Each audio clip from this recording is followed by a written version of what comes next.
Hey guys. So a lot of people have been asking for me to transition my podcast over into video and YouTubing. So here we are. Today I want to talk a little bit about self-love. What is it? Do you have it? How do you get you some? All that good stuff. So first, let's just talk about what self-love is defined as. So the love of oneself is defined as a heightened regard for one's own advantage or happiness. And remember, love is an action word. So what do we do to heighten that regard for ourselves? And also, why is it important? Like, why is self-love important? What does it matter? I remember, I want to say growing up, but it really was all through my adulthood too, because I personally did not see the importance. I didn't understand the importance of self-love until I was probably about 28 years old. And all I heard was professionals always it was like a mantra. You gotta love yourself, self-love. It all starts with loving oneself. Like, can't love anyone else till you love yourself. I was so sick of hearing it. But now I completely understand why they go so hard about that. Self-love is so important because it's the foundation and the building blocks that you are building your entire life on. So you're setting the foundation for how everybody treats you with how you treat yourself.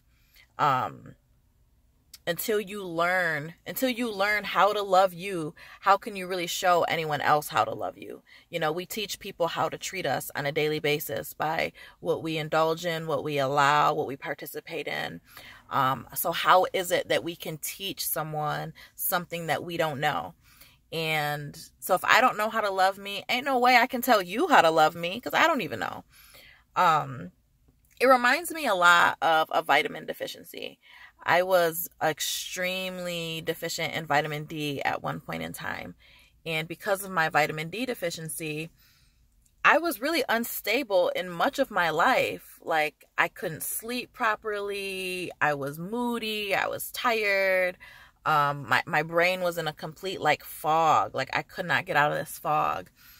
And it was just from chronic vitamin D deficiency. And I think of self-love kind of in that same light as a vitamin.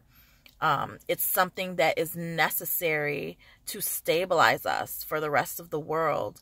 And if we do not have the appropriate amounts of self-love, we're not able to function in a way that we should function with the world around us or within ourselves.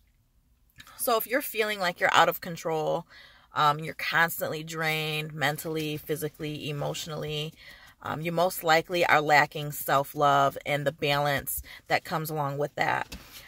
If the way that people are treating you is hurtful in some way, you definitely lack self-love, because you wouldn't allow a loved one, say your child or your sibling, to just get treated any old kind of way. You would not be okay with your child or sibling just getting kind of thrown by the wayside or treated as if they're just a convenience to other people.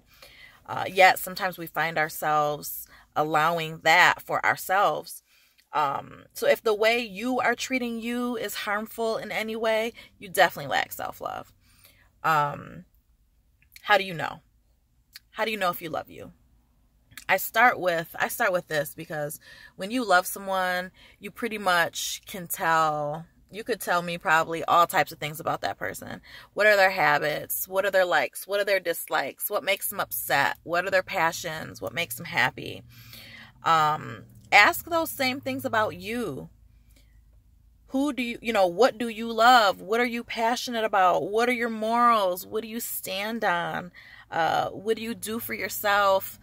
Or would you do for yourself in the same way you would do for others? That's something that really helped me. I had to start asking myself, would I do for me the way I would do for them? Do you show up for yourself the way you show up for others? And in order to really get the answers to that, I found personally that sometimes I have to dissociate.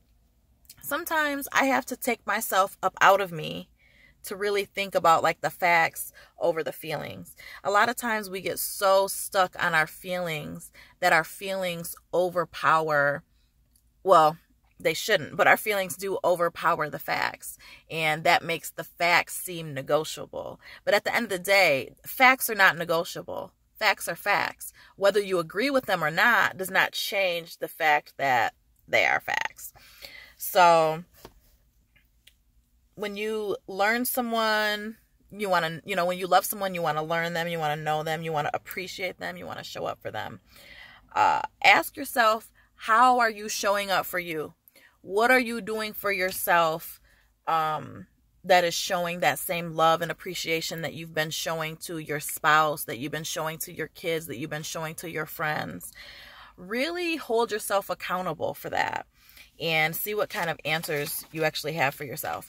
Part of self-love is also knowing when to choose you, when to walk away from others and from all of the static that this world may cause, and simply move on to what better serves you. And that starts with being able to remove yourself from the spaces that you don't belong in. I have another podcast episode on shrinking yourself into spaces you don't belong. So if that sounds like you, make sure you check it out. But a lot of times our wants and needs are not aligned, and you have to change the way that you deal with you if you want other people to change the way that they deal with you. So if you're used to getting crapped on, you're used to getting the brunt end of everything, always the small end of the stick, you're going to have to change the way that you deal with you, because once you're used to receiving that, sometimes we become open to receiving that.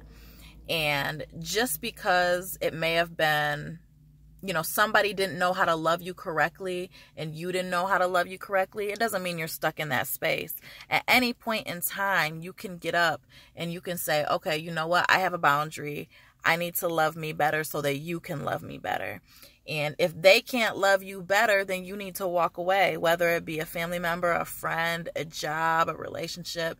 If you're not in a space of, feeling appreciated, it's going to be hard for you to appreciate yourself when everything around you is trying to, lower you down to a different level that you want to be at.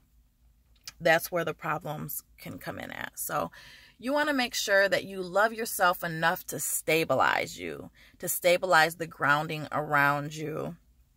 And it all starts with ourselves. So I will do another episode on different ways to explore self-love, how you can explore it, different ways that you can find it, finding things that feel good. But remember, it all starts with you. So until next time, thanks for keeping it jazzy with Jay.